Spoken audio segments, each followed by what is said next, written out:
northwestern Hendricks County, Boone County, southeastern Montgomery County, until 10:30 p.m. Eastern Daylight Time. At 9:59 p.m. Eastern Daylight Time, a severe thunderstorm was located 11 miles southwest of Lebanon, or 13 miles southeast of Crawfordsville, moving east at 55 miles per hour. Expected hazards include 60 miles per hour wind gusts and penny-size hail. This is a radar-indicated threat. The following impacts are expected. Expect damage to roofs, siding, and trees. Locations impacted include Lebanon, Zionsville, Whitestown, Jamestown, Liston, Advance, New Ross, and Ulan.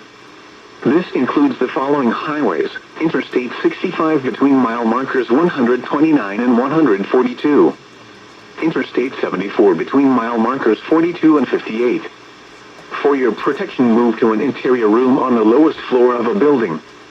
Repeating, a severe thunderstorm warning has been issued until 10:30 p.m. Eastern Daylight Time for the following counties in Indiana: Boone, Hendricks, and Montgomery.